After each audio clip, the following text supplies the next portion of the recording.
This is a nice looking board. I think what really does it for me is these thin side bezels with these really rounded corners. Oof. Man, this project has been in IC, I feel like for fucking ever, dude.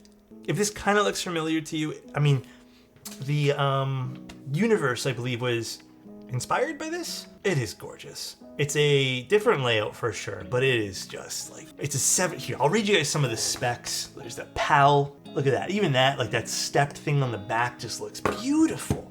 Let's read some of the specs here because I think the specs are quite important. Okay, so it's gonna come in gray, green, and lavender. It's gonna come in at about $236 US dollars, let's say. Not bad. It doesn't have any sort of weight, you know, it's not anything like that, but here's where it becomes very awesome. 17.5 millimeter front height. All right, and then it's a 21.5 adjusted with the, you know, keycaps and stuff, but we typically just do the non-adjusted one. 17.5. 6-degree typing angle. 5 to 6. I know we don't talk a lot about typing angle here, but what I've noticed about myself is I love 5 to like 6, 6.5. Anything else is fine. Like I can still type on everything else, but I love those. Tadpole mount for those interested. It's aluminum the whole way through. The anode looks beautiful on this. We'll go over some of the design choices here because I do think this is just a lovely looking board. Like absolutely beautiful. You'll have different plate types if you want to. FR4, polycarb, aluminum. They did send this over. I don't believe this is mine to keep, but we'll just, I forgot to ask, to be honest. We'll just call it a sponsored stream for that reason, just so we're being upfront and honest. It's gonna have a Youngcar PCB, which we'll take a look at right now too. GB ends fairly soon because this did get to me late. I believe it ends on the 23rd. And then it's about 3 to 5 months lead time for this. Actually, let's take a look at the board first, dude. This board looks sick. So, side profile. Very simple, has that seam down the center, but I think it works very well for this keyboard. It also has this kind of pushed out front lip over here, which I think kind of just adds to the design of the board. It doesn't make the board just look like a rectangle or anything like that. It also has very thin side bezels. You guys know me when it comes to this one specific design choice. Thin side bezels just get me going, dude. Like that to me looks so good. It's gonna be a 60 with arrows. You know, so if you're not into that, maybe this layout's already just like one big turn off to you, you know? But I quite like this. I think this layout's pretty cool. It's not gonna be for everyone. I already know there's gonna be people who are just like, this is not my layout, pass on this board. Totally get that. But absolutely stunning. And then the weight here is really cool too. Well, not weight, the bottom of it. This kind of stepped PAL. Got the bump on feet here on the bottom, visible hardware. Love it. I'm a little worried that this might sound a little resonant. I'm kind of really hoping these protrusions here to kind of keep everything lower. I really hope they kind of alter the sound a little bit, but dude, this is really nice. Got some logos on the inside. I appreciate them putting it there. You can even see this stepped kind of design here to kind of get this front height as low as possible. Biggest thing for me here, the front height. 17.5. I know we just said that, but 17.5 is a really comfy number. It's an extremely comfy number. Packaging shape is final, but we'll have graphics on both sides. Okay, so it'll be in a box. I guess that's the one criticism I can maybe give this, is I would have loved to see some sort of simple hard shell case for this opposed to a box. Either way, it's fine. And then you'll also get a custom 1.25U artisan, but I do not have the artisan with this. Here is the PCB. This is the hot swap version. Hot swap, you don't get a whole hell of a lot here, but I don't know what's the solder layout look like? Do they have that on the website? Solderable, you get the choice of ISO, and you get some different choices here where the caps lock is. I would have loved to have the hot swap stepped in regular. It is a fixed spacebar though, so we are gonna have some level of fixedness on this with both solder and hot swap. I'm not mad at this. I still like that they gave you at least a split backspace option. Would have liked to see the split stepped. It's fine though. Probably would if this was my purchase right now, I would 100% go with a soldered unit. I think just being able to get a few more options is worth my while.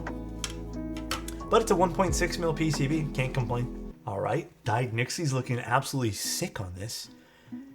Matt said this is like Halloween themed, and I have to admit, this is giving me big pumpkin vibes. All right, let's unscrew this now.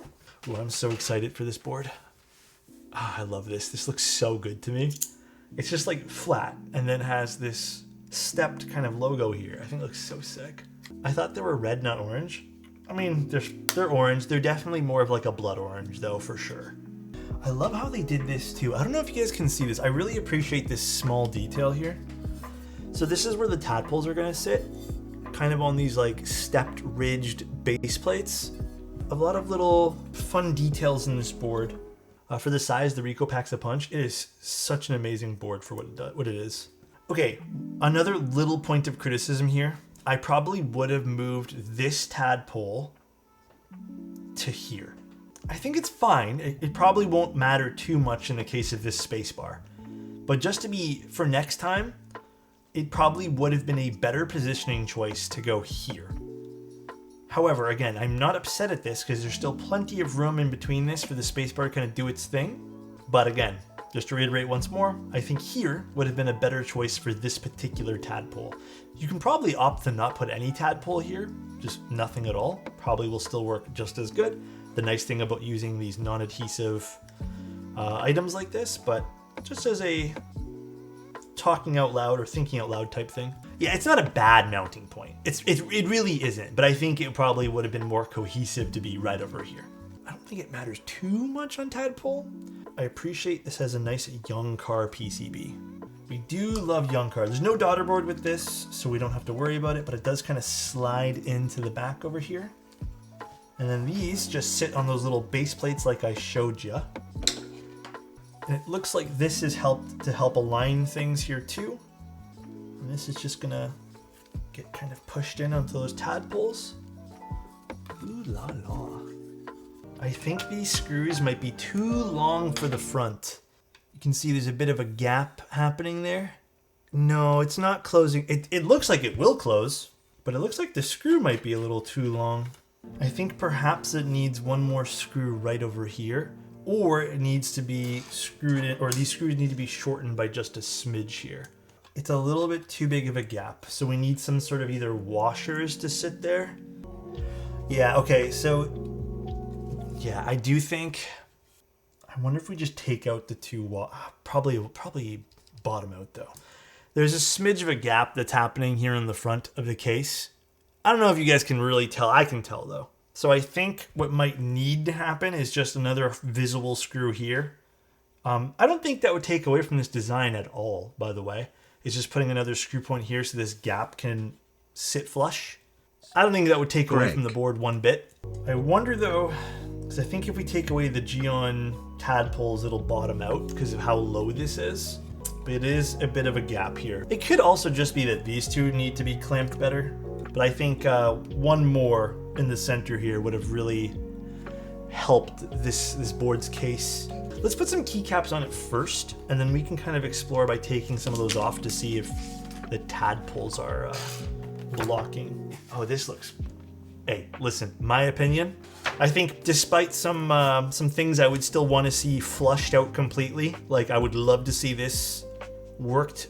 This is a nice looking board. I think what really does it for me is these thin side bezels with these really rounded corners. I think this really makes the keyboard just pop. And then on top of that, the really low front height. And it has this almost, let me see if I can show you guys. This design, this is more or less, I would say, because the camera's at a bit of an angle, it has this kind of stepped forwards side profile here that I think really adds to it as well. You know, I'm not gonna lie, I was kind of half expecting this to be a little bit more resonant. Let's see what this sounds like. So this is an FR4 plate with dyed cherry Nixies, GS2 on these, and we're using a 58 gram spring, as well as it's been filmed. I would have preferred an aluminum plate. I think you guys are right here, or at least a polycarbonate plate.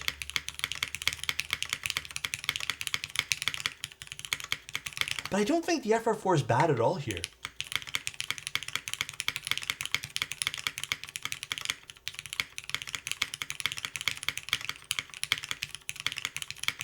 If sometimes on a sharper sounding keyboard, and I do feel like maybe the spacebar is a bit sharper in this case, sometimes what I find is, yeah, you gotta use a deeper sounding switch. So let's see maybe what we can swap to. Actually, you know what? We can try a cap yellow. We could try a cream soda as well.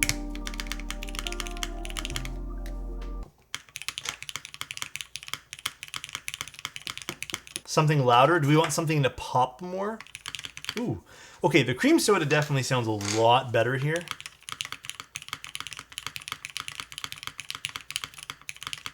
Honestly, I preferred the Nixie. What else can we try?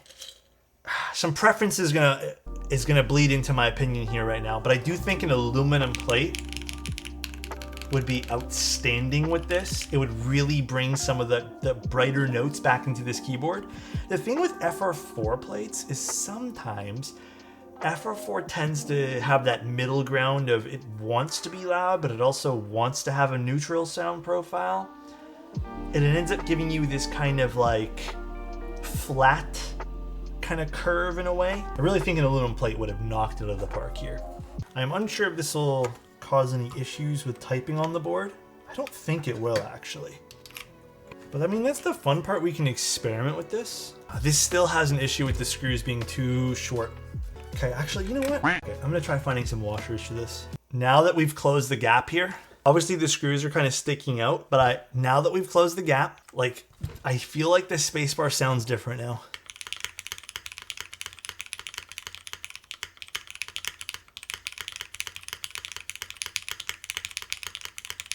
Which is pretty pleasant, I'm not gonna lie, it's pretty nice.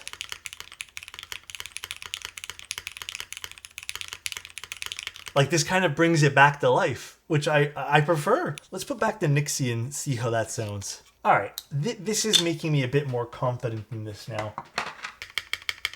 Oh, even this sounds...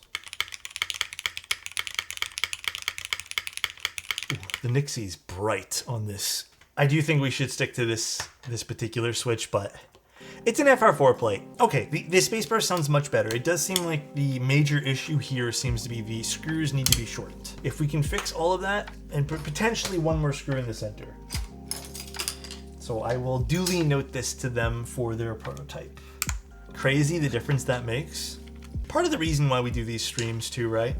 So we can really kind of dive deep into what's causing some of these problems. It is a little spendy. We were saying that before too. It's a little spendy for having no weight. However, I wouldn't say that I'm out of the realm of like, I would never buy this at $230.